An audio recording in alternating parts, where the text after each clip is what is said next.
జరిగినదేమి అంటే మీరు నాలుగింటిలో ఒకదాన్ని పట్టుకున్నారనుకోండి, మిగిలిన మూడింటికి ఎలా లాగేయాలో కలిగి తెలుసు. మీకు ఒక ఉదాహరణ చెప్పి నేను పూర్తి చేసేస్తాను. చూడండి, ఈ నాలుగింటిలో ఉదాహరణకి జూడశాలలోకి వెళ్ళారనుకోండి, లేకపోతే సరదాగానండి నేనే ఆడ చూస్తానంటాడు. ఈ చూడడం ఏమవుతుందంటే వాడికి ఎప్పుడో అప్పుడు శారీరక సంబంధమైనటువంటి విరామం కావాల్సి వస్తుంది. ఇంటికి వెళ్ళకపోతే భార్య ఊరుకుంటుంది, ముసిరి వాళ్ళు అయిపోయిన తల్లిదండ్రులు పాపం అలా గుడ్లకి కంటిరెప్పల పైకి గుండె సూదులు ఇట్టుకుని కొడుకు కోసం ఎదురు చూస్తారు, కానీ మలమూత్రాలు ఆగవుగా. అందుకని బాత్రూంలోకి వెళ్ళాలి. నిర్దాక్షిణ్యంగా ఉంటారు అప్పుడు పక్క వాళ్ళు, వీడి కోసం వాళ్ళే ఆపరు. అందుకని వీడు ఎవరికో ఒకళ్ళకి ప్రాక్సీ ఇవ్వాలి, వీటిని వాడికి అప్పచెప్పి వెళ్ళాలి. అందుకని వీడు ఏం చేస్తాడంటే హెల్పింగ్ హ్యాండ్ కింద కూర్చుంటాడు, హెల్త్ మ్యాన్ కూర్చున్నట్టు. అంతే, చాలా అయిపోయింది. ఇంకా తర్వాత ఏమైంది, వీడు ప్రోనోట్ల మీద సంతకాలు పెట్టడం మొదలెడతారు. ఐశ్వర్యం నిశ్శబ్దంగా వెళ్ళిపోతుంది.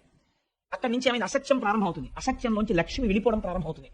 లక్ష్మి వెళ్ళిపోవడం ప్రారంభమైన కలి ఊరుకోడు, జూటశాలకి రా రా రా అని లాగుతాడు.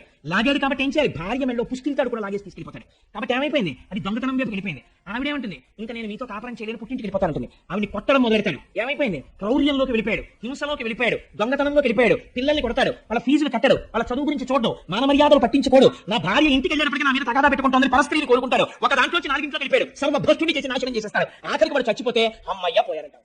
ఎందుకు వెళ్ళిపోయావు నువ్వు అలాగా? ఒక్క దాంట్లో కాలిట్టావంతే నాలుగింటిలోకి లాగేయగలరు. కాబట్టి ఈ 4 దుష్ఫలితములు నాలుగింటిని ఆశ్రయించి ఉన్నాయి.